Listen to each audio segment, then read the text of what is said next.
ñu jëlee ci mbégte ah loolu rek ñooñu tax a ñëw di wax ne ñun FERA Pikine Est ak FERA bu Pikine ville ak tous les FERA du Sénégal FERA Pikine Est moo fi ñëw tey taxaw di leen wax seen àq ak seen yelleef di wax ne suñu FERA bi fonds d'entretien routier autonome depuis que ñu commencé ba léegi nii ay jafe-jafe rek lay te ba tey jii nag ñu sonn lool nag depuis suñu troisième liggéey bi ah boobu ba léegi depuis le 2 mai la suñu contrat commencé le 2 mai ba jusqu'à présent mënuñoo fexe ba percevoir suñu salaire may laaj ñun ci ban monde la ñu nekk seetuñu lu neex nag qui que ce soit ay père de famille lañ ak mère de famille ñoom la ñu jox liggéey FERA ñuy tonni suuf ay jigéen di peel di brouette di jàppoo suuf am na avortement fii ci FERA am na ay tànk yu metti am na ay loxo yu rëq lépp liggéey FERA moo ñu ko teg waa ñu yaakaaroon ne suñu liggéeyee nag ba weer dee ñu war a jël nag li nga xamante ne moom la ñu am pour mun ko seralee sax suñu xol waaye dara furaax daal di xëddee ñu ne nag tey ñëwoon nañ fi ñëwaat fi te ay ñaanuñu yàlla ñu ñëwaat fi jàkkaarloog presse bi te fay ñuñ suñu xaalis daaw noonu la ñu defoon ba tabaski passé mënuñoo fexe ba fay ñu suñu tabaski dafa passé ñu doo ko fayal si père de famille ak mère de famille war a jënd xaru tabaski seeni njaboot yi nekk fi te dafa metti trop tey nag mu jaral ñu tey jii ñu ñëw tàllal loxo journaliste yi ngeen yeggale ni ci monsieur le ministre nañu dimbale ci FERA Pikine Est nañu dimbale bu baax fay ñu suñu xaalis 10 mois de salaire dafa metti benn weer sax dafa metti waxatuma la ak 10 mois honorable ñu la ci interpellé comme ñun suñu baat mënut a yegg fa moo war a mën a yegg yow fañ koy jooyee di ko fa waxante yaa nga fa tàllal nañ la loxo ginnaaw yàlla tàllal nañ la loxo ndax gis nañ li ngay def ci askan wi ñu ngi lay tàllal loxo bu baax sa yaaboo yi sa nijaay yi sa doom yi sa jarbaat yi yëpp ñu ngi lay tàllal loxo pour boo demee jooyal gën ñu ko jooyal foofu dolli ci yéen li nga ñu koy jooyal vraiment ñun dañoo sonn on en est marre ci liggéey ba weer bi dee te kenn fayu la loolu du dëgg du yoon du dëgg du yoon ba tax ne nag ñun ñu ngi interpellé journalistes yi yëpp ñu ngi interpellé ñëpp bàyyiwuñu kenn yërëm ñee ñu nañ ñu yërëm te yàlla tax et li pourtant ñun dañoo am ay ñi nga xamante ne ay responsable lañ nekk biir Pikine Est am nañ suñu monsieur le maire de la ville am nañ suñu ministre maire et te boobu ba léegi interpellé wuñu ooy ñu sax di ñu naan defal ñu sax naan ñi waaye nii wala naa déedéet defuñu loolu dañoo bàyyi neutre ñi di ñu xool di maye seeni millions nag ak seeni mille te ñun bàyyi ñu ne tong en tant que mère de famille en tant que père de famille waa léegi ñun ci ban monde lañ nekk kon nag dañuy dem nag fa nga xamante ne buñ ko ñaxtoo ñu jooyloo ñu ko kon moo tax ñu ñëw fii bés ni ki tey ñu ñëw fii interpellé ñu wasalaam. jërëjëf Oulimata Dramé. Khady Diop ana Khady Diop. changer de place.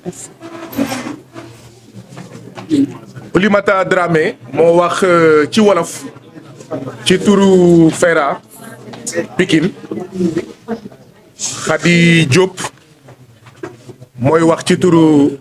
waa FERA ma fàttali leen ne FERA mooy fonds d'entretien routier autonome. F comme fond, E comme entretien, R comme routier, A comme autonome, muy FERA. Donc, Khady Diop, bismillah. Salam alaikum. Bonjour.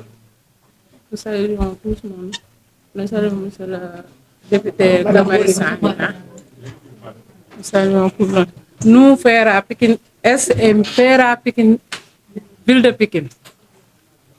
Nous demandons notre salaire, on a le réglé. Que nous venons de devant tout le monde entier pour demander nos 10 mois d'arriérés de salaire. ayant travaillé 10 mois, mois pour mois, en espérant de recevoir notre salaire de ce mois. Mais en venant, nous demandons au président Diomaye Faye et le ministre de nous venir en aide afin que nous percevions nos 10 mois de salaire. Tout le monde, nous menaçons nos efforts à tout le monde pour recevoir nos 10 mois de salaire. Travailler dur avec des blessures sans recevoir notre salaire de 10 mois. C'est un mois, c'est dur. Jusqu'à 10. Nous demandons à tout le monde de nous recevoir notre salaire. Merci. jërëjëf Khady Diop ñu ngi woo Alioune Diouf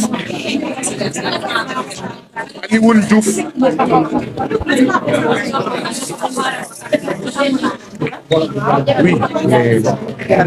Alioune Diouf jërëjëf Oulimata Dramé ak Khady Diop ñoom ñoo wax ci turu FERA ñu jox kàddu gi Alioune Diouf mooy wax ci nasaraan ci turu conseiller en emploi yu ANPEJ. Alioune Diouf bismillah. Bonjour honorable député Guy Marius Sagna. Bonjour chers syndicats de travailleurs ici présents. Bonjour la presse nationale et internationale. Mesdames et messieurs, je me nomme Aliou Diouf, je suis conseiller en emploi au sein de l'Agence nationale pour la promotion de l'emploi des jeunes. Alioune Diouf pause. ANPEJ. Alioune Diouf pause. Aliou Gérard daf ma wax sànq ne na xale yi dem toog ci ginnaaw parce que xale yi dañoo am ay sañ-sañ et waruñu leen won ci caméra yi donc bëgguñu woon seen yaay taxaw ndaxte toog bi dafa métti mais nañu toog ci ginnaaw et pas ci kanam donc nit ci comprendre ne loolu moo am moo tax nañu toog pas ñu taxaw parce que dañoo boot ay doom te taxaw ak doom dafa métti mais pas ci kanam. Merci beaucoup Aliou. Alioune Diouf. Excusez-moi. Merci l'honorable député. Mesdames et messieurs, je me nomme Aliou Diouf, je suis conseiller en emploi au sein de l'Agence nationale pour la promotion de l'emploi des jeunes, ANPEJ. Nous sommes ici aujourd'hui pour vous parler d'une situation qui préoccupe grandement les travailleurs sénégalais, particulièrement ceux de l'ANPEJ, les retards de salaire et les contrats de prestation. Les retards de salaire, comme vous le savez, de nombreux travailleurs sénégalais sont confrontés à des retards de salaire inacceptables. Cette situation est particulièrement grave pour les jeunes diplômés qui ont signé des contrats de prestation avec l'ANPEJ. Les conseillers en emploi sont restés pendant 4 mois sans salaire, avec des contrats censés leur offrir une première expérience professionnelle et un revenu décent se transforme souvent en cauchemar financier. Les retards de salaire ont des conséquences néfastes sur la vie des travailleurs et leurs familles. Ils engendrent des difficultés à payer le loyer, à nourrir sa famille et à se soigner. Ils provoquent également un sentiment d'injustice et d'impuissance chez les travailleurs qui se sentent exploités et abandonnés par les autorités. Ces contrats de prestation de l'ANPEJ sont également source de nombreux problèmes puisqu'ils ne respectent pas les droits fondamentaux des travailleurs et sont souvent opaques. Je vous dis ici qu'au sein de l'ANPEJ, il y a des conseillers en emploi depuis 2014 qui sont toujours sous contrat prestataire. et les conditions de travail ne sont pas toujours acceptables. De plus, les travailleurs sous contrat de prestation avec l'ANPEJ sont victimes de discrimination.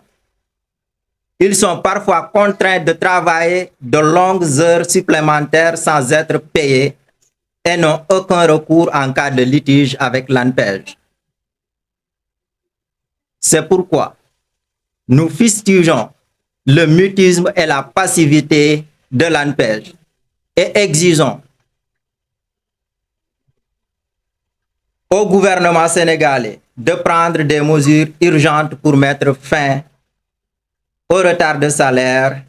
et aux abus liés au contrat de prestation. Nous exigeons le paiement immédiat des salaires impayés,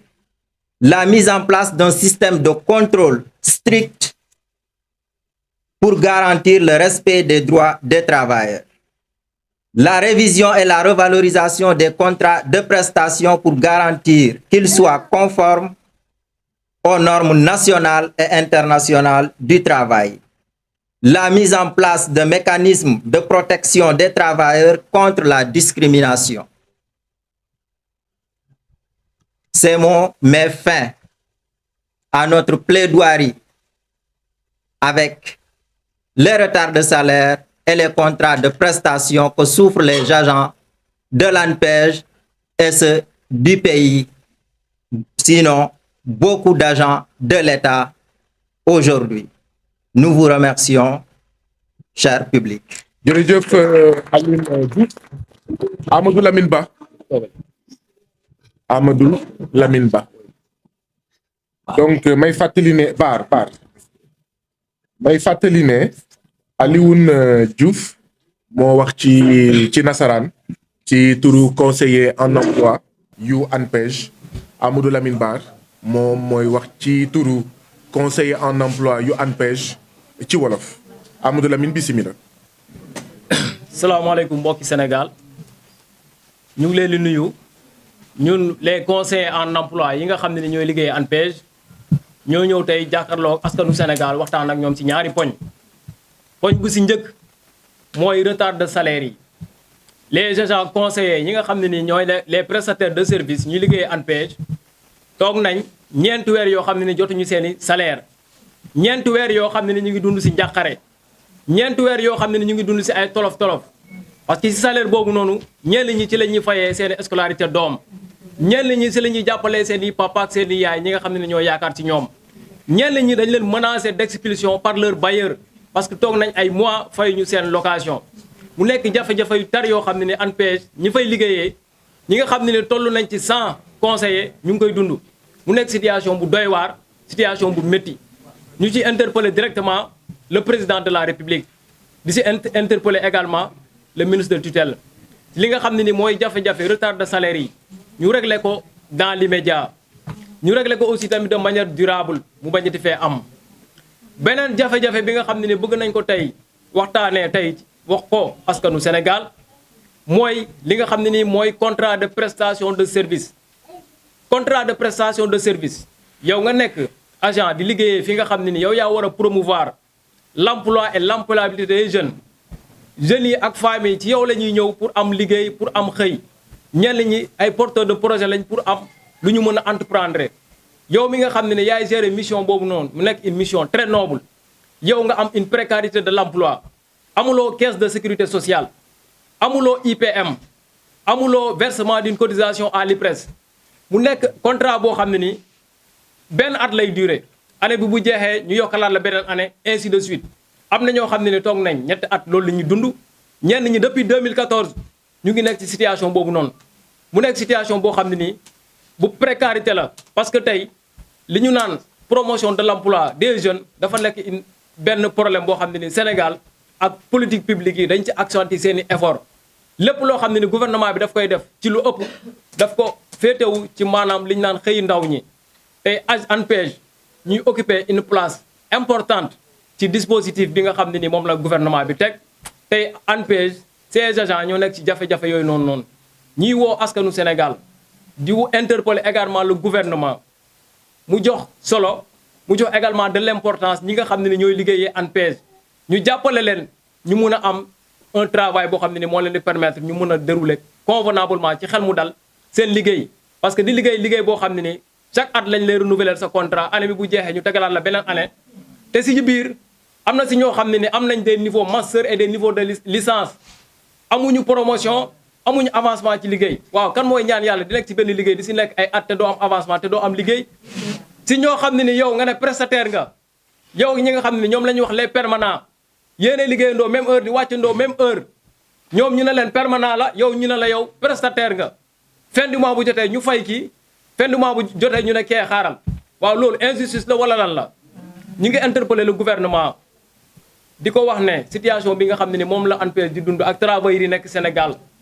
li ñu naan système de l'exploitation laa koy tuddee parce que tey munoo à chaque fois nga am des travailleurs di leen signaloo ay contrat de prestation de service loolu jaaduwul teguwul ci yoon en tout cas loolu lañu amoon li comme lu ñuy message yi ñu mënoon passé di leen remercier bu baax a baax a baax. jërëjëf Amadou Lamine Bar moo doon wax ci wolof ci turu conseiller en emploi ANPEJ ginnaaw Aline Diouf mi wax en français ci turu conseiller en emploi yu ANPEJ ñu jox kàddu gi Nabi Diouf jegesil Nabi Diouf mooy wax ci turu non Nabi Diouf kese Nabi Diouf après Malado Sène ñëw Nabi Diouf mooy wax ci wolof ci turu surveillant université numérique Cheikh Hamidou Kane ñu gënoon ko xam ci turu université virtuelle du Sénégal université virtuelle du Sénégal UVS ba woon moom la ñu ngénte woowee ko université numérique Cheikh Hamidou Kane Nabi Diouf en wolof bismillah. jërëjëf asalaamaaleykum samay naataango maa ngi leen di nuyu di leen ziar kenn ku ci nekk maa ngi lay wàccee sa wàccuwaay di nuyu honorable député Mohamed Sagna di nuyu aussi suma naataango yi fi nekk ñëpp ñu bokk ñun ñëpp lu ñuy xeex muy lan muy suñu àq ak suñu yelleef di nuyu aussi ñi nga xamante ne ñoom ñooy suma collègue di surveillant université numérique Cheikh Hamidou Kane ex UVS di wax ne di nuyu presse bi aussi ñu ngi leen di sant di leen ziar bu baax a baax rafet nañ liggéey bi jërëjëf li ñu fi dajale nag lenn la mooy ñun dañoo nekk surveillant au niveau de l'université numérique Cheikh Hamidou Kane depuis 2014 ba léegi ñu ngi fa yaakaar naa ne ñun ñoo surveiller première promotion bi ba ñu ngi ci actuellement 11 promotions waaye kenn ku ci nekk xam na ne bi ñuy recruter dañoo recruter ci ay normes yoo xamante ne ay diplômes yu kawe la parce que ku ñu recruter niveau licence ak master man yaakaar naa loolu niveau gënu ko kawe ci li ma jàpp waaye boobu ba léegi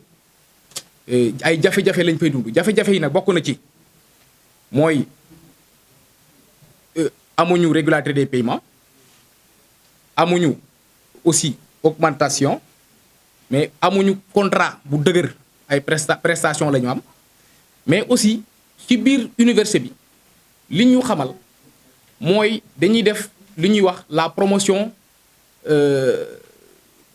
comment dirais-je la promotion des travailleurs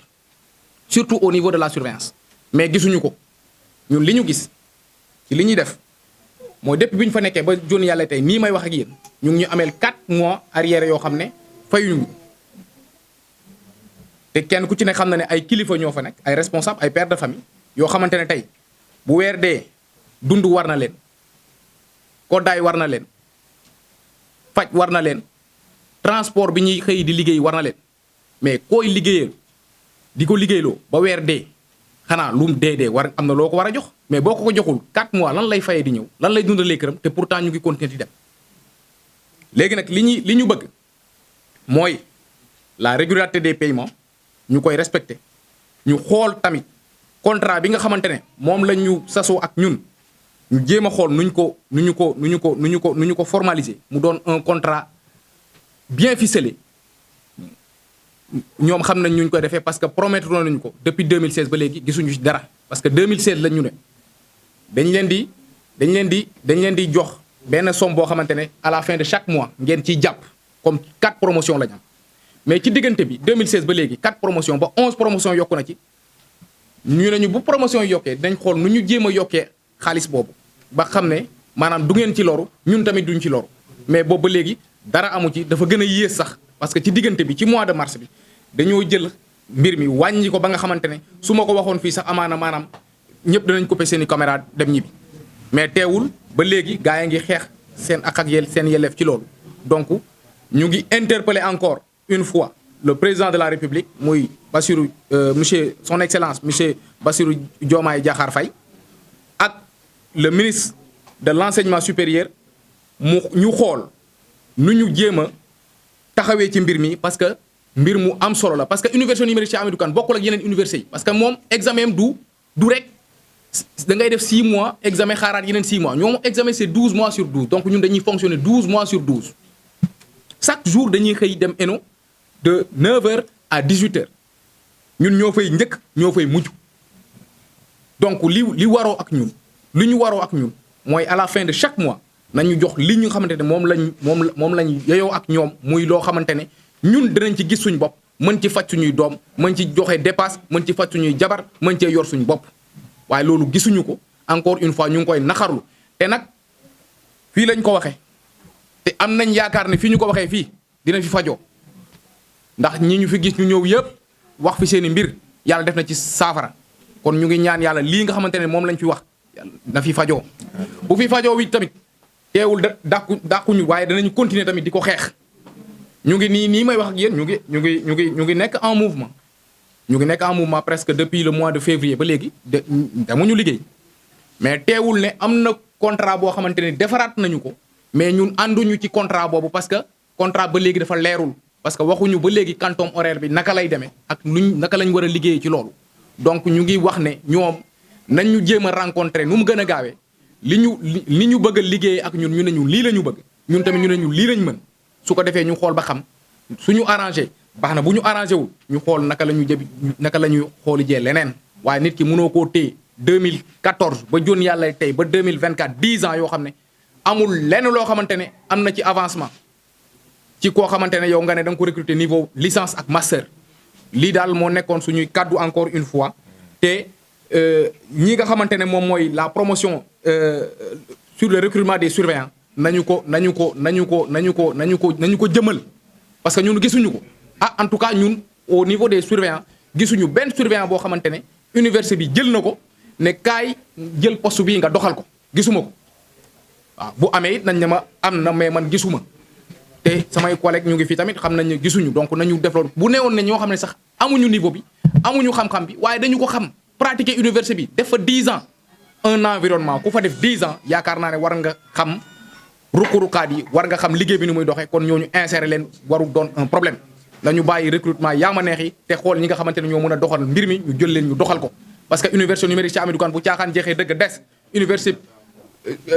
El Hadj Ibrahima bi mujjee juddu sax mu ngi koy raw li koy def nag ñoom ñi ko seq xam nañu ko donc nañu bàyyi caaxaan yi te ci lii ñu jëm muy loo xamante ne lu sérieux la nañu ci jàppale wasalaam maa ngi sant ñëpp di gërëm ñëpp di sant honorable Guy Marius Sagna merci. jërëjëf Naby Diouf moo doon wax ci wolof ci turu surveillant université numérique Cheikh Hamidou Kane ñu jox kàddu gi Malado Sène mooy wax ci kalamay nasaraan ci turu surveillant yooyu nekk université numérique yu yéen ñëpp ci seen tur ak seen sant di leen di gërëm ci seen teewaay di leen di dalal fii ci màkkaanu FRAPP seen kër la yéen ñëpp moo xam yéen waa FERA bu Pikine Est daanaka teewal fii waa FERA yëpp yu nekk ci Sénégal bu ngeen jëlee kàddu gi di ngeen won Sénégal lan moo tax FERA bu Pikine Est daanaka FERA yëpp la fi teewal ndaxte daanaka métit bi benn la moo xam yéen waa FERA bu Pikine Est moo xam yéen waa ANPEJ moo xam yéen surveillant université numérique Cheikh Hamidou Kane moo xam yéen ñii di liggéey ci société boobu ñuy woowee aménagement gestion service AGS fii seen kër la waaye yéen itam yéen ñii ñëw couvrir événement bi muy yéen journalistes yi yéen caméraman yi fii tamit seen kër la ñu leen di dalal bu baax a baax ci seen màkkaan ci seen kër muy màkkaan muy siège FRAPP di jiital ci nuyoo bi suñu mbokk journalistes yi caméraman yi waa presse bi 10 heures la ñu woote woon maa ngi fi depuis 9h30 donc xam ngeen rek embouteillage dafa xaw a métti fallait que ñu xaar seen yenn mbokk journalistes yi xaar tamit suñu mbokk FERA Pikine Est suñu mbokk ANPEJ suñu mbokk université numérique Cheikh Hamidou Kane waaye itam suñu mbokk AGS waaye defe naa ne que 10h30 jot na mun nañ tàmbali en fait sànq dafa mel ni dama gis kenn ci yéen ku bot doom la mun na ñëw toog fii.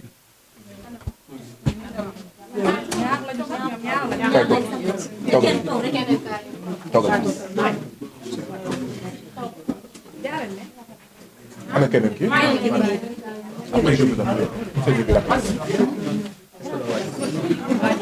donc mbokk yi ngeen jéggal ñu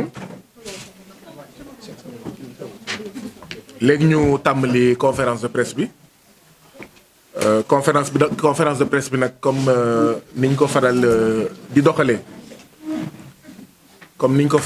doxalee nii lay demee mooy ñi nga xam ne ñoom ñoo fi nekk teewal fi ay kuréel teewal fi ay mbootaay dinañ leen jox kàddu ñu wax ci wolof ñu wax ci nasaraan bu ñu paree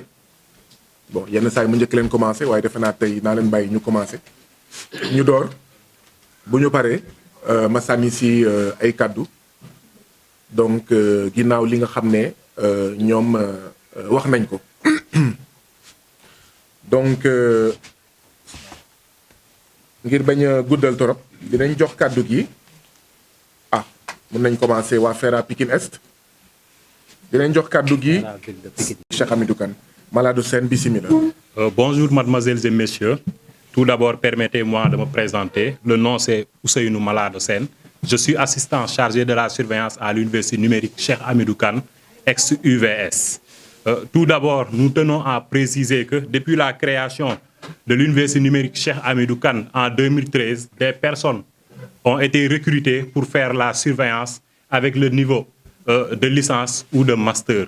Et aujourd'hui, quand on parle des prouesses de cette université, nous ne pouvons pas ne pas louer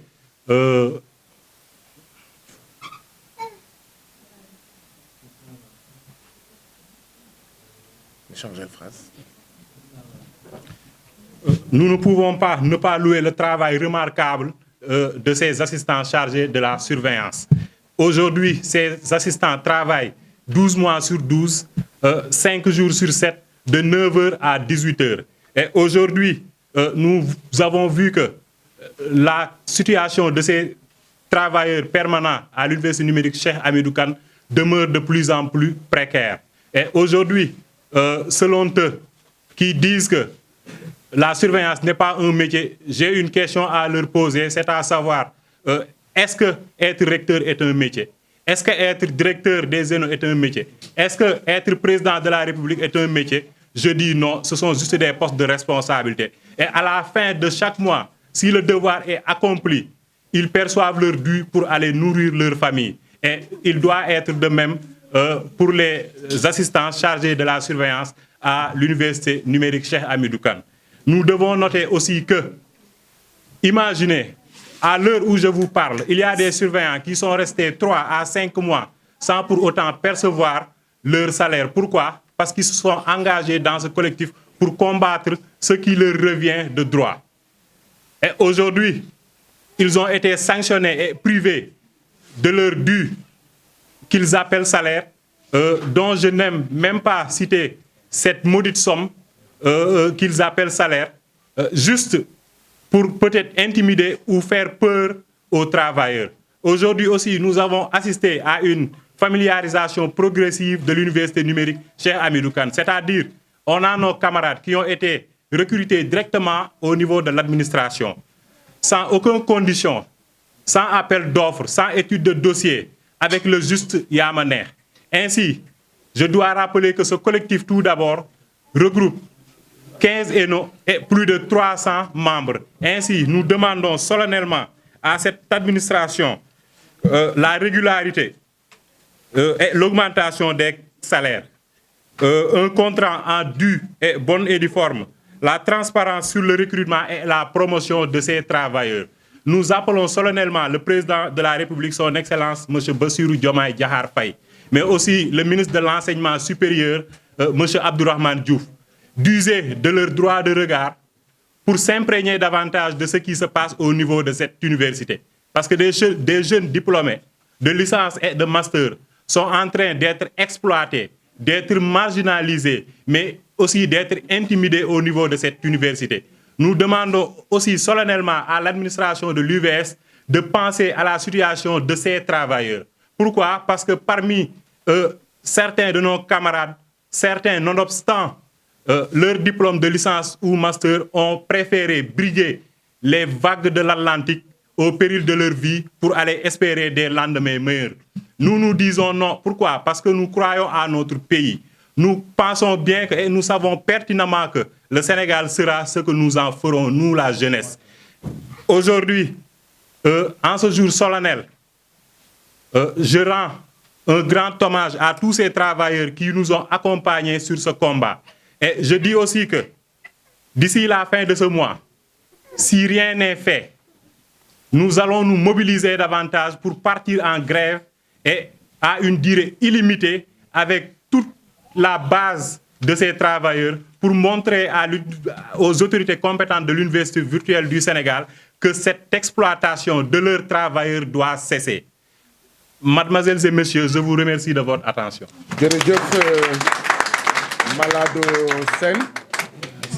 Malado Sen moo wax ci nasaraan ci turu assistant yi ñuy woowee surveillant université numérique Cheikh Hamidou Kane moo wax ci nasaraan ginnaaw Nabi Diouf mi nga xam ne moo wax ci wolof. léegi nag ñu jox kàddu gi Amédé Djigoun. Amédé Djigoun. Amédé Djigoun mooy wax ci wolof ci turu liggéeykatu aménagement gestion service AGS bi nga xam ne mooy société bi nga xam ne moom la ñu dénk depuis atum 2018 moom la port autonome bu Ndakaaru. aménagement gestion et service moo ngi nekkee ci 2 voies Hann Bel-Air yi en face CNQP. donc AGS muy entreprise bi nga xam ni dafay liggéey ak port autonome de Dakar directement maanaam port dafa toog ba benn jamono xool ne embouteillage yi bëri na donc mu créé benn système bi ñu créé ko sous forme de plateforme. donc système bi day permettre bépp oto bi nga xam tey day ñëw dugg port day dugg AGS ba pare soog a mën a ñëw génn pour dugg port. léegi AGS parking la parking bi nga xam ne tey mën na jël li ci toll ci lu ëpp 200 camion yoo xam mën nañoo nekk ci biir parking bi. léegi ñun ay ndaw lañ ñi nga xam ne tey ñoo ngi liggéey biir AGS ñoo ngi toll ci lu mat 100 ndaw yoo xam ni ñeneen ñi ñoo ngi ci thèse doctorat ñeneen ñi am nañ seen master ñeneen seen licence ñeneen seen BTS ñeneen ce sont des pères de famille des mères de famille des jeunes donc porteurs de projet. voilà léegi AGS ñoo ngi koy créé ci 2018 donc lépp li nga xam ne tey pour permettre port autonome de Dakar gën a mën a xarañ ci liggéeyam ci loolu la koy jàppale maanaam bépp oto bi dugg port ci moom lay jaar. léegi ci camion yooyu nga xam ne ñooy dugg port su fekkee matricule sénégalais la da ngay ticket bi ñoom la koy jaayee 300 su fekkee ni dëkk sous région bi nga jógee maanaam Mali wala Maroc wala Gambie da lay jaay ticket bi ñeenti téeméer maanaam 2000 francs ci loolu AGS mun na dugal ci benn journée lu ëpp ci 2000 camions mun nañoo dugg port transité génn moo ngi def ay chiffre d'affaires yi nga xam ne tey chaque mois wala chaque année day gën di yokk macha allah waa ci yokkute boobu ñun ndaw yi gisuñu suñu bopp moo waral après le 23 mai le 24 mars du mois 2023 amoon nañu woon benn ndaje bi nga xam ne dañu ko amoon ak responsable yi ñu wax leen suñuy ñaxtu mais taxawuñ si ñu toog ba mu des une semaine ci élection yi ñu proposé ñu ay contrat yi nga xam ne tey dañ naan contrat d'essai de 3 mois ak benn société intérimaire bu ñu nee seen intérim ci contrat yooyu naka la agent bi nga xam ne tey def na lu toll ci 6 ans ci benn entreprise qualifié et compétent ñeneen ñi 5 ans ñeneen ñi 4 ans ñeneen 3 ans nga ñëw nga ne da nga koy signer contrat li nga xam contrat d'essai 3 mois ñu ne renouvelable une seule fois ñu ne déet ñu ne jour yi ngeen di liggéey dañ la koy yokkal ñu yokk suñu heure de travail suñu jour de travail ñu ne waa déet ñu propose ñu un salaire misérable bi nga xam ne tey 100 000 francs la ñu ne yow ndaw nga yaa ngi jóge ci sous région bi nga ñëw pour dans sa doole biir Ndakaaru su fekkee da ngay fay location du dundal sa bopp wala nga yor famille 100 000 francs lan la mën mënul dara ñun nag loolu bu ñu ko proposé ñu dañoo bañ ñu teg ñu ay gàllankoor ñu ne soit da ngeen di signer wala soit du leen mën a woo pour ngeen ñëw liggéey si parce que ñoo soxla nombre limité 50 agents lañu soxla woon yoo xam ni tey ñoom la ñu war a signer ci lu toll ci 120 agents léegi ñun ñi nga xam ne bokkuñu si woon ñu dañoo ne ñoom lii duñ ko signer dañoo ne lii duñ ko signer léegi bu ñu ko signer wulee après ñuy am yeneen jéego yu ñu doon dox ba ñëw ci son honorable député bi ñu ko gisee ñu wax ko suñuy doléance wax ko lu ñu metti mu ne dañu si jàppale lu mu ci mënee ñu dem ba ci ginnaaw ëllëg sa suñu yeneen moroom yi nga xam ne dañu doon liggéey te ñun ñoo ànd ñëw gis ko ak ñun ñii ñenn ñi dañ leen envoyé message directement ñu ne leen bu ñu ñëw xëy seeti dañoo arrêté seen liggéey loolu nag mu métti ñu lool te ñu koy ñaxtu su fekkee ne tey da ngay ñëw di ñaxtu la métti ñu ne non dañ leen ciy teg daan ba dama naan dëkk bi xanaa amatul yoon loolu la ñu posé wu kenn question dëkk bi xanaa amatul yoon voilà léegi ci loolu ñoo ngi woo bépp représentant gouvernement bi nga xam ne tey war na cee teg loxo war na cee teg tànk di commencer par le ministre du travail monsieur Yankoba Diémé son premier ministre le premier ministre monsieur Ousmane Sonko et son excellence le président monsieur Bassirou Diomaye Diakhar Faye ci slogan bu mu ne jub jubal ak jubanti su fekkee jub jubal ak jubanti ñu gis ne am na ay ndaw yi nga xam ne tey ñoo ngi xëy di daan seen doole lu ko toll ci juróom-benn at ba léegi mënu ñoo am contrat mënuñu see gis seen bopp ay ndaw yoo xam ne tey dañoo diplômé am seen diplôme jàng ba sonn je pense que loolu dañ ko war a xoolaat war koo saytu te di leen fàttali ni tey entreprise boobu noonu defoon na fi chiffre d'affaires ci 2023 bi lu toll ci 300 millions yow soo defee chiffre d'affaires lu toll ci 300 millions te mënoo fay ndaw yi nga xam ne tey ñoom ñoo tax yow nga def chiffre d'affaires ba nga am loolu noonu je pense que ni tey war nañ koo gëstuwaat bu baax a baax donc di mujjee di gërëmaat honorable député di ko remercier bu baax di remercier aussi presse bi voilà merci à vous. jërëjëf Amédé Djigoune moo doon wax ci wolof ci turu liggéeykatu. important et qui ne cesse de rehausser. AGS compte plus de 120 employés qui s'activent depuis plus de 5 longues années sans contrat de travail et avec des conditions misérables. Depuis mai 2023, nous avons entamé des revendications pour de meilleures conditions de travail, mais malheureusement sans gain de cause. Et à une semaine des élections présidentielles passées du 24 mars 2024, ils nous ont proposé des soi-disant contrats, disons bien des soi-disant contrats, parce que pourquoi? C'est des contrats d'essai. Comment des employés peuvent être dans une société pendant 5 voire 6 longues années et un bon jour, on leur propose des contrats d'essai avec une société intérimaire du nom de Sen Intérim et aussi avec un salaire misérable de 100 000 francs. Et retenons que tout à l'heure, on vous a dit que la société fait un chiffre d'affaires très important qui ne cesse de rehausser. Il nous propose un salaire misérable de 100 000 francs, tout en augmentant le nombre de jours de travail. Ce qui est inadmissible et ce qui est encore une exploitation flagrante même. Comment est-ce possible? Après 5 ans ou bien 6 longues années de travail dans une société, on nous propose un contrat d'essai. Pour dénoncer de telles irrégularités, on est allé à la rencontre de l'honorable député M. Guy Marius Sagna et à notre grande surprise, des messages ont été envoyés à ceux qui ont pris part à cette rencontre pour leur dire de ne plus venir travailler. Ce qui est une injustice notoire.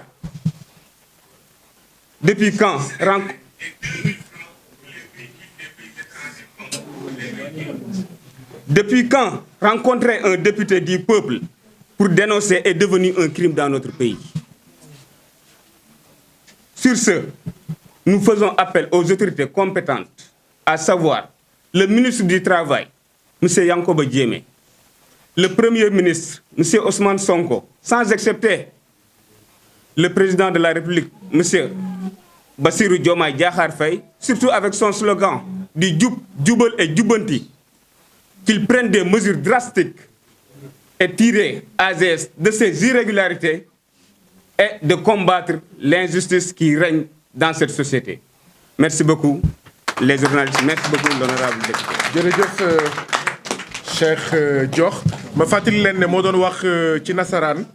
ci turu liggéeykatu AGS. defe naa am na ku nekk ci ginnaaw koo xam ne baatam dafa diis comme sa mbos bi mu ngi nekk di ngun-ngun ci ginnaaw rek li ngay wax foofu yëpp ñu ngi koy dégg fii yow mi nekk ci ginnaaw li ngay wax yëpp ñu ngi koy dégg fii mbokk yi léegi pàcc bu njëkk ci conférence de presse bi jeex pàcc bu njëkk bi mooy waa boor bi ñu wax balaa ñoo jox kàddu gi waa boor bi muy journaliste yi bu dee am nañ ay question ay laaj di masawu suñu mbokk yi nga xam ne ñoo ñëw fii tey ci makkaanu FRAPP muy suñu mbokk FERA muy suñu mbokk ANPEJ yi muy suñu mbokk AGS muy suñu mbokk université numérique Cheikh Hamidou Kane di leen di masawu bu baax a baax ndaxte ñun ñëpp dégg nañ li nga xam ne moom lañ fi wax FERA fukki weer yu teglantoo jotuñu seen payoor mère père ak soutien de famille luwaas xaarul fukki weer facture ndox ak courant xaarul fukki weer paas xaarul fukki weer fay sa njàngum doom xaarul fukki weer fii amul benn hôpital bu lay muñal fukki weer boo feebaree pour nga fay kon suñu mbokk FERA yi lu ñuy dund du dëgg du yoon suñu mbokk FERA yi ñi ci bëri nekk ci ay jigéen lu ñuy dund du dëgg du yoon ku ko waxul waxoo dëgg dama ne noot liggéeykat muy dox dafa war a jeex fan yële passé dégg nañ coow bu jib ci baat bu ñuy wax toog muy dox waaye fii noot muy dox la noot muy dox ci boppam noot liggéeykat muy dox moo war a jeex liggéeyloo doomu jàmbur weer dee fayoo ko moo war a jeex ñu naan benn weer ñu naan déet nga teg ci ñaar ñu naan déet nga teg ci juróom ba fukki weer boobu ana état du Sénégal boobu ana gouvernement du Sénégal FERA 10 mois d'arriérés de salaire université numérique Cheikh Hamidou Kane ñeenti weer yoo xam ne ñoom itam père mère soutien de famille jotuñu seen payoor waaye itam waa ANPEJ ñoom itam conseiller en emploi ANPEJ toog ñoom itam ñetti weer kenn fayu leen seen payoor ñoom itam ñuy père mère soutien de famille waaw mais conseiller en emploi yow yaa war a xelal ndaw yi ngir ñu am liggéey ngir ñu créer emploi yow ndekete yow mii sa emploi sax jagul yow sa emploi dafa néew doole yow yaa ngi ci situation bu précaire mais ban crédibilité yow conseiller en emploi bu ANPEJ yow mi nga xam ne yaa ngi toog ñeenti weer kenn fayu la ban crédibilité nga am pour wax ak yeneen ndaw pour ñu am ay emploi yu dëgër këng bu dee yow da nga nekk ci précarité boo ci laal nga ne bii moo gën a métti ñun duñu xeebal kenn li nga xam ne moo ko dal boo ci laal nga ne bii moo gën a métti ah waa AGS juróom benn at nga nekk ci journalier gars yi amul tontu téléphone fii de ku bëgg a tontu téléphone na nga génn tontu téléphone mun na xaar 10 mois sans salaire moo mënul xaar tontu téléphone mun na xaar waaye 4 mois 3 mois sans salaire moo mënul xaar ñu nekk ay journalier waa AGS juróom benn at journalier 2018 mu ngi amoon junni ak juróom-ñaar fukk ak juróom-ñett fukk ak ñeent bés bu nekk ci camion yu doon dugg biir port mu amoon bés yoo xam ne 2018 amoon bés yoo xam ne da doon dem ba ñaari téeméer ak ñaari junni ak ñetti téeméer camion maanaam 2300 camions 1874 camions par jour avec des pics de 2300 camions par jour yuy dugg port effectivement muy créer ay embouteillage ñu ne loolu dañ koy gérer ñu taxawal AGS jël ay liggéeykat 1874 camions est-ce que foog ngeen ne yoon la ñu dénk ko ay journaliers ñu ne bés bu nekk 1874 camions loolu kay permanent la ndaxte am na ay chiffres am na chiffre 2018 am na chiffre 2017 am na chiffre 2016 am na chiffre 2015 xam nañ ne gën saa néew port nangamu camion moo fay dugg kon yow soxla woo journalier ay permanent nga soxla waaye rongoñu baadoole di cimetière buur rek ngay jël ay journalier parce que bëggoo leen fay da nga leen bëgg a xañ da nga leen soxore payooru permanent da nga leen soxore bëgg leen xañ ndax lan pour yow nga siim sa cere dama ne noot liggéeykat muy dox moo war a jeex di siim sa cere ak payooru liggéeykatu FERA ak payooru surveillant wu université numérique Cheikh Hamidou Kane ak payooru ñi nga xam ne ñoom ñooy conseiller en emploi ANPEJ waaye ak rongañu waa AGS moo war a jeex moo tax biñ leen recevoir fan yële passé defe naa semaine passée la ay bés bii romb man en tant que représentant du peuple sénégalais bind naa gouvernement bu Sénégal ndaxte loolu bokk na ci sama liggéey donc defe naa yéen ñëpp jox naa leen bataaxal bi nga xam ne bind naa ko ministre bi nga xam ne moo yore seen wàll muy waa ANPEJ muy waa université numérique Cheikh Hamidou Kane muy waa FERA muy itam waa AGS ku ci nekk saisir naa jëwriñ bi nga xam ne moo yore sa dossier ci gouvernement bi ndaxte sama liggéey mooy def loolu waaye bu ñu waxee 10 mois 4 mois 3 mois d'arriérés de salaire daf ñuy fàttali fan la ñu jóge daf ñuy fàttali fan la ñu bàyyeekoo avant 24 mars 2024 loolu la ñuy fàttali te fàttali bi dafa am solo fàttali bi dafa am solo lu tax mu am solo day tax man mii député ma xam ne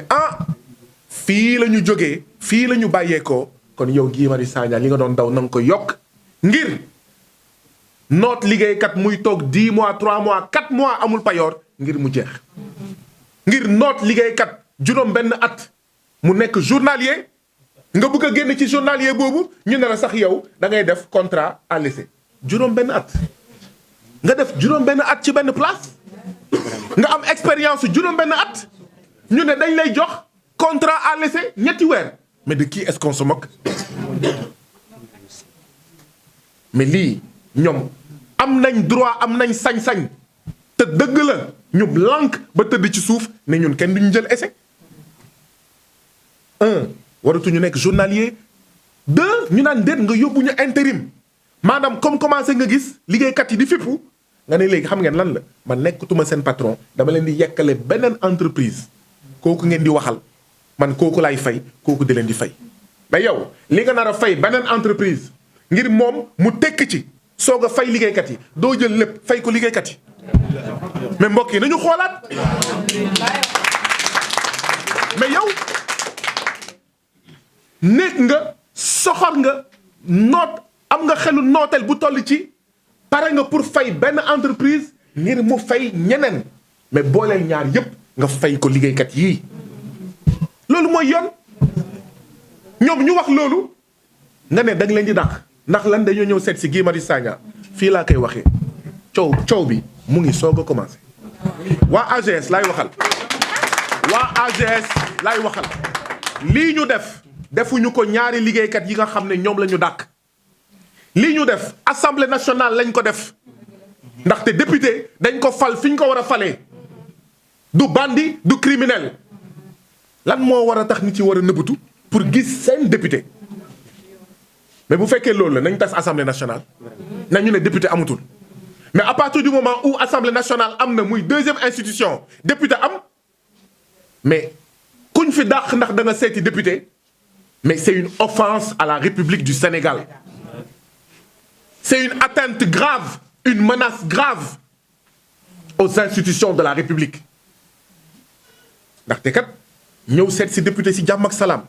mu déglu la si jàmm ak salaam bind si jàmm ak salaam mu dellu wax ak gouvernement si jàmm ak salaam gouvernement saafara ko si jàmm ak salaam loolu moo gën liggéeykat yi di baare tali di taal ay pneu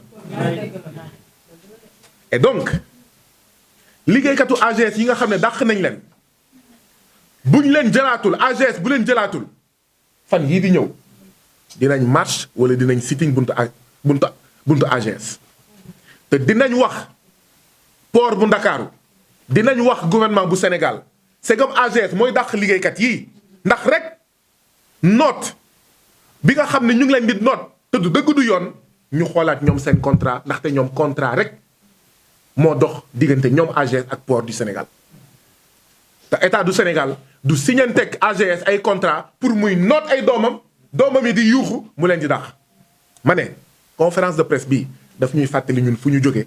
baax na député yu mel ni man ñu fàttali leen ne fii la ñu jóge lii moo fi nekkoon avant 24 mars 2024 yow député Guy Marius Sagna yéen député yéen ñëpp na ngeen gën a góorgóorlu pour saafara lii nu mu gën a gaawee waaye itam daf koy fàttali ñi nga xam ne ñoo nekk gouvernement bu Sénégal muy ministre yu bees tàkk yoo xam ne seen passation de service ñu ngi ko def semaine bii passée xam nga kon bu ñu waxee 10 mois d'arriéré de salaire waa FERA ñoom ñoo la gën a xam ne 10 mois yooyu ba du ci Bassirou Diomaye Diakhar Faye du ci maanaam premier ministre Ousmane Sonko waa université numérique Cheikh Hamidou Kane ak waa ANPEJ ñoo leen gën a xam ne ñeenti weer yu ñu leen amel du ci président Bassirou Diomaye Diakhar Faye wala premier ministre Ousmane Sonko waaye daf ñuy fàttali li nga xam ne moo ñu fal moo tax du ma noppee ñaan ñii ñu fal 24 mars 2024 te man ma bokk ci yàlla na bu ñu fàtte li leen fal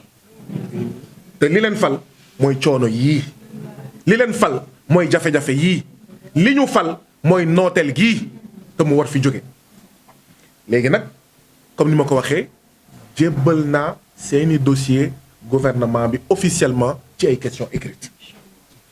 gëm naa ne dina saafaraw ci nu mu gën a gaawee dinañ ko topp ci nu mu gën a gaawee yéen itam seen taxawaay noonu la ndaxte ginnaaw 24 mars 2024 gouvernement bi dafa war a xeex waa assemblée nationale xeex ngir saafara seeni jafe-jafe waaye yéen itam bu leen toog dem tëddi nelaw na ngeen ñuy fàttali di ñu fàttali yàlla bu fàttali boobu yàgg benn ñaareel bi nañu jël ay dogal ngir 10 mois d'arriéré de salaire FERA bu mu amati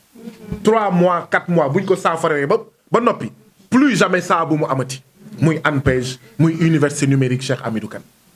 waaye itam état du Sénégal ñun assemblée nationale ñun gouvernement du Sénégal war nañ gëstuwaat contrat de prestataires yi bëri na de te état moo koy def mu mel ni patron yi nga xam ne ñoo moom seen entreprise bu ñu buggee noot seen liggéeykat ñu ne journalier wala intérim waaye état bu buggee noot liggéeykat bañ ko fay payoor bu mat mu ne ko prestataire xam ngeen état moom amul journalier waaw mu ne prestataire du leneen lu dul rong ñu baadoo la muy sim cere buur fekk ne boobu assemblée nationale mu ngi joxe 100 000 francs suukaru koor ay député xam naa ne am na ñum dul neex waaye fii laa koy waxaatee 100 000 francs suukaru koor député 10 députés ça fait 1 million 160 députés ça fait ñaata 16 millions am déet mais 16 millions lu mu mun faj nga multiplier ko par 5 te loolu mooy lu gën a tuuti nga boole ko ak yeneen ci assemblée nationale nee na moo lànk kenn du ko contrôler waxuma téléphone yeeg waxuma carburant yeeg waxuma billet màkk yeeg billet rom yi député yi mën nañ góorgóorlu ak seen payoor jëndal seen bopp suukaru koor mën nañ góorgóorlu ak seen payoor demal seen bopp màkk demal seen bopp fi nga xam ne mooy rom rawatina jamono joo xam ne d'accord ñu ngi naan 10 mois d'arriérés de salaire tey jii nii assemblée nationale dafa waroon réunion ne léegi ginnaaw 24 mars askanu Sénégal dafa ne damay xool yoon bu bees ànd ak Bassirou Diomaye Diakhar Faye ak Ousmane Sonko ñun assemblée nationale naka la ñuy def pour recenser jafe-jafe yi pour 2 ñu gëstu ci jafe-jafe yi proposer ay solutions jox ko gouvernement indi ko assemblée nationale loolu mooy liggéeyu assemblée nationale. waaye jamono jooju askan baa ngi torox askan baa ngi sonn gouvernement baa ngi soog a toog mu ngi xool dossiers yi bëri na les attentes sont immenses yow assemblée nationale ngay joxe suukaru koor 100 000 francs yow assemblée nationale ngay naan waaw am naa sañ-sañ joxe motion de censure mais ñun motion de censure bu yitteel askan wi du motion de censure contre le premier ministre Ousmane Sonko. motion de censure bu yitteel askan wi mooy motion de censure contre les 10 mois d'arriérés de salaire des travailleurs du FERA. Motion de censure contre les 4 mois d'arriérés de salaire des travailleurs de l'ANPEJ. Motion de censure contre les 3 mois d'arriérés de salaire des travailleurs de l'université numérique Cheikh Hamidou Kane. Motion de censure contre les licenciements arbitraires et injustes des entreprises comme AGS ñun lii moo ñu yitteel nañu xalaat ci lii nañu débat ci lii et non débat ci motion de censure premier ministre boo xam ne ñu ngi ko soog a fal amagul sax ñaari weer amagul sax ñaari semaine donc di ñaax kon gouvernement bi lu ñu daw xeeb nañ ko xam nañ ne métti na waaye lu ngeen daw xeeb nañ ko lii ñuy sàkku mooy liggéeykatu feeraay balaay tabaski nañu jot seen payoor ndaxte dañoo dem korité te amuñu payoor waa université numérique ak waa ANPEJ balaay tabaski nañu jot seen payoor ndaxte dañoo korité jënduñu soble jënduñu pombiteer te dañoo bëgg julli bii di ñëw ñu jënd buum jënd xar jënd soble jënd pombiteer jënd yére ñu julli bu décent julli en famille loolu la ñuy ñaan xam nañ ne métti na les attentes sont immenses waaye loolu la ñuy sàkku ci gouvernement bi waaye itam lii day rek wan ne urgence bi nga xam ne moom la ñu war a changer yenn directeurs yi urgence yi ñu war a changer ñi nekk ci bopp FERA urgence yi ñu war a changer ñi nekk ci bopp UVS urgence yi ñu war a changer ñi nekk ci bopp ANPEJ ndaxte xanaa yow boo amee ginaar sax nga gis ko mu yeewu tey maanaam sawaru di nga ñëw ne ko ginaar lu tax sawaro nañu waxante dëgg kan moo fi am ginaar nga gis ko mu yeewu suba teel mu bokkatu te doo ñëw laaj ko ginaar lu tax ngay bokkati yow ñu dénk la ay nit nga nekk ci service su ay nit nekk ci service su doomu aadama ñu nekk 10 mois sans salaire 4 mois 3 mois sans salaire ñuy kaas seen journalier AGS ñëwoon nemmeeku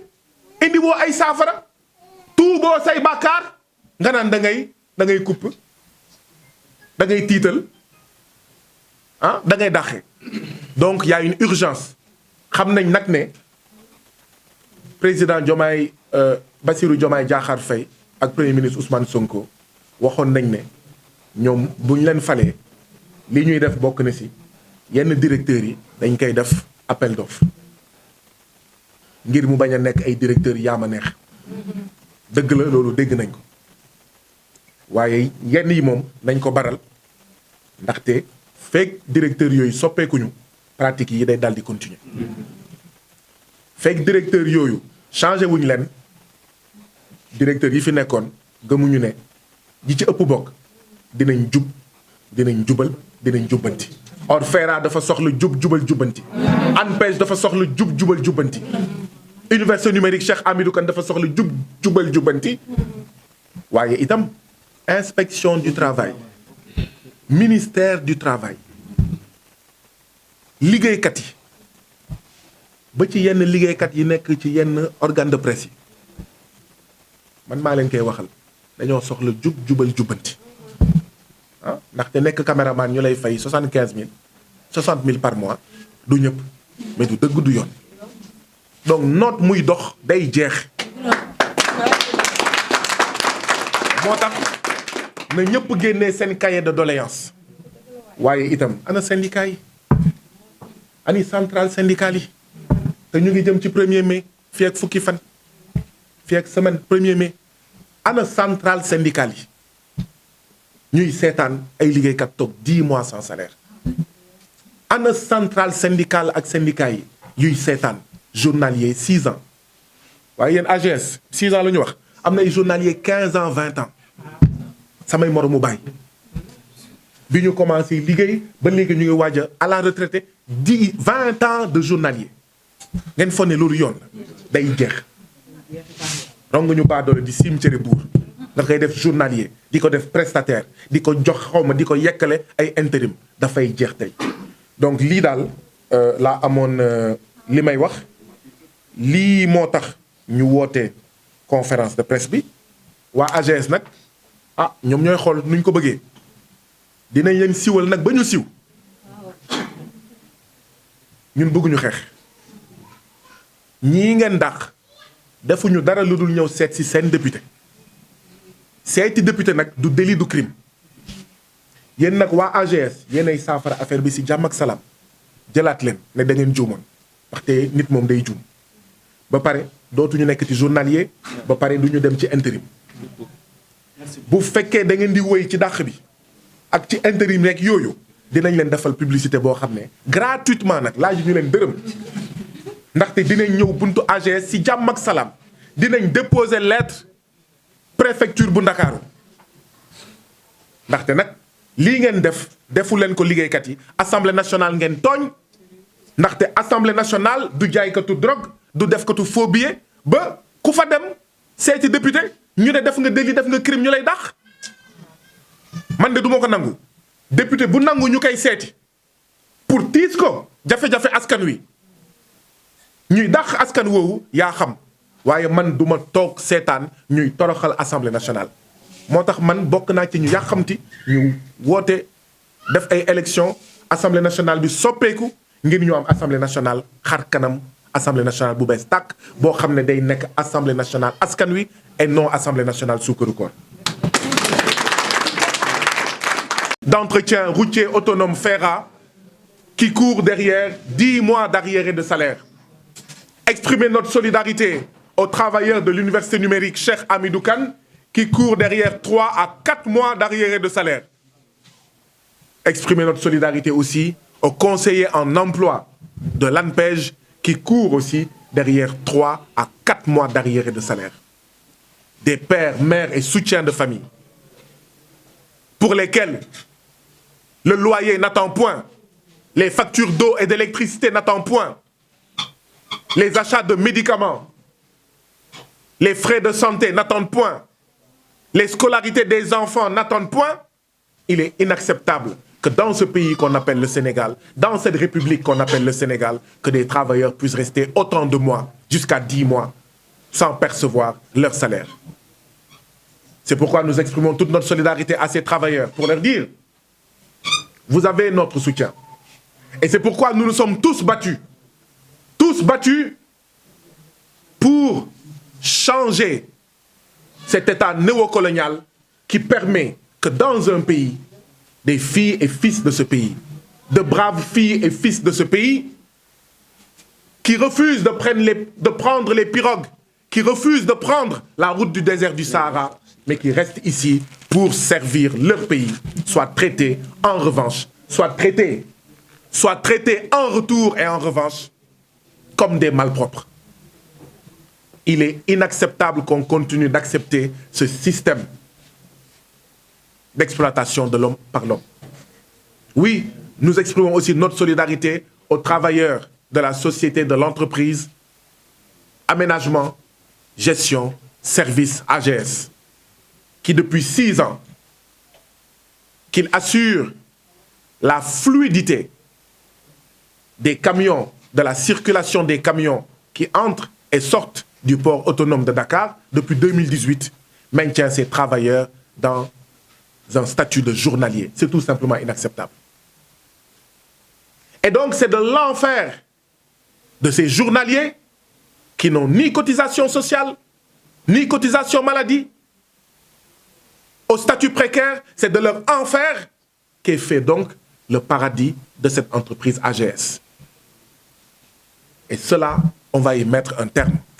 Pire, l'entreprise AGS, du fait que certains de ces travailleurs sont venus voir leur député, Guy Marius Sagna, en a licencié 2. Mais la question est celle-ci. Depuis quand un citoyen sénégalais qui va rencontrer son député pour lui parler de ses problèmes, depuis quand c'est un fait délictuel ou criminel que d'aller voir son député? Et donc nous dénonçons cela énergiquement. Parce que l'acte qu'a posé AGS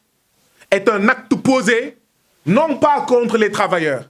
non pas contre même le député Guy Marius Sagna, mais c'est un acte posé contre la deuxième institution de ce pays, je veux nommer l'Assemblée nationale du Sénégal. Ça ne passera pas parce que c'est tout simplement intolérable et inacceptable. Et donc, nous disons à AGS de reprendre dans la paix les travailleurs qu'elle a arbitrairement licenciés. Parce que c'est un licenciement arbitraire. Voir son député n'est pas un crime, n'est pas un délit. Si AGS ne le fait pas, nous ferons gratuitement de la publicité pour AGS. Tous les Sénégalais sauront où se trouve le siège de AGS parce que nous manifesterons devant ce siège conformément aux lois et aux règlements. Nous irons déposer une lettre d'information à la préfecture de Dakar pour faire une manifestation pour dénoncer l'atteinte, l'attaque contre l'Assemblée nationale du Sénégal, mais le piétinement des droits des travailleurs de AGS. Oui, cette conférence de presse-là, avec les travailleurs du FERA, de l'Université numérique Cheikh Hamidou Kane, de l'ANPEJ, mais aussi de AGS, dont le sort est similaire à celui de millions d'autres Sénégalais. Cette conférence de presse nous rappelle, à quelques jours du 1er mai, d'où nous venons et pourquoi les Sénégalais ont voté pour la coalition Diomaye président, ont voté pour élire Bassirou Diomaye Diakhar Faye, 5e président de la République du Sénégal. Cette piqûre de rappel est importante parce qu'elle nous permet de nous souvenir tous les jours au quotidien. Voilà pourquoi nous avons été élus. Et que nous savons que vous y êtes, vous, gouvernement, que nous accélérions davantage la cadence. Mais aussi qu'on accélère la cadence par rapport à certains directeurs qui méprisent ces travailleurs, par rapport à certains directeurs de sociétés d'État, d'entreprises d'État, qui posent des actes inacceptables et qui expliquent ces situations-là. Nous sommes venus pour dire, à la suite des jeunes qui disent énergiquement que tok muy dox day jeex, nous sommes venus pour ajouter que notre muy dox day jeex, à savoir opprimer les travailleurs, piétiner les travailleurs, exploiter éhontément les travailleurs, nous allons y mettre un terme. Nous saluons ces braves femmes et ces braves hommes qui servent leur pays, chacun dans son secteur, dignement, alors qu'ils auraient pu faire autre chose. Et la seule réponse qu'on doit apporter à ces braves hommes et à ces braves femmes, c'est de régler leurs problèmes. Oui, nous savons tous que 10 mois d'arriérés de salaire, c'est antérieur à l'élection de Bassirou Diomaye Diakhar Faye. 4 mois, 3 mois d'arriérés de salaire, c'est antérieur à l'élection du président Bassirou Diomaye Diakhar Faye. Cette situation à l'AGS, qui dure depuis 2018, est antérieure à l'élection du président Bassirou Diomaye Diakhar Faye. Nous le savons pertinemment. Mais nous souhaitons que ces travailleurs qui ont passé la Korité sans salaire puissent passer la Tabaski avec leur salaire. Puissent passer Tabaski dignement avec leur salaire. L'enjeu aujourd'hui n'est pas de savoir si l'Assemblée nationale ou la majorité à l'Assemblée nationale a la possibilité de déposer une motion de censure contre le Premier ministre Ousmane Sonko ou pas. L'enjeu, ce n'est pas cela. L'enjeu, c'est que tous ensemble, nous déposions des motions de censure contre les 10 mois d'arriérés de salaire des travailleurs du FERA. Motion de censure contre les 3 à 4 mois d'arriérés de salaire contre des travailleurs de l'ANPEJ, des travailleurs de l'université numérique, Cheikh Hamidou Kane. Mais motion de censure aussi contre le licenciement arbitraire des travailleurs de l'entreprise AGS, le licenciement des travailleurs, de tous les autres travailleurs qui sont dans la même situation que ces travailleurs-là. Je vais terminer. Damay Daniel, est-ce que xam ngeen ne jamono ji may wax ak yéen les volontaires du service civique national 3 mois d'arriérés de salaire? Est-ce que xam ngeen ne jamono ji may wax ak yéen les policiers adjoints volontaires de la zone sud 3 mois d'arriérés de prime de risque? Est-ce que xam ngeen ne jamono ji may wax ak yéen les agents des eaux et forêts du programme Xëyu Ndaw ñi 5 mois au moins sans salaire? Est-ce que xam ngeen ne jamono ji may wax ak yéen ça fait 4 ans que les agents des parcs nationaux n'ont pas reçu de dotation vestimentaire? Ces mêmes agents des parcs nationaux 3 mois sans heures supplémentaires. Liste bi gudd na de. Animateurs socio-éducatifs 3 mois d'arriérés de salaire. Stagiaires contractuels des pêches ñu toll ci 110 3 mois d'arriérés de salaire. ak ñoom seen waxaguma waa mbaan yi nga xam ne 4 mois ñu ngi nii amuñu infirmier ci seen poste de santé ak yeneen dëkk yu mel ni mbaan. waxuma les 7000 contractuels des établissements publics de santé yi nga xam ne nee nañ ñoom depuis 2017 ils sont victimes d'injustice di fay yeneen travailleurs ñu leen di fay ay primes ay indemnités ñoom ñu xañ leen ko ak ñi amul ndox ak ñi amul courant. Donc les attentes sont immenses et nous députés nous allons jouer notre rôle dans ces attentes immenses. mooy ñu jottali gouvernement bi ñu jàppale gouvernement bi ne leen ah ñii dañ leen war a fayuñu leen ñii dañ leen amal nangam weer nañ leen fay. léegi nag gouvernement bi na mobiliser wu mu ngi koy def na xeex mu ngi koy def na gën a dolli yàlla bu ñu fàtte li nga xam ne moom moo ñu fal yàlla bu ñu fàtte li nga xam ne moo ñu fal le 24 mars 2024 jërë ngeen jëf bu amee ay laaj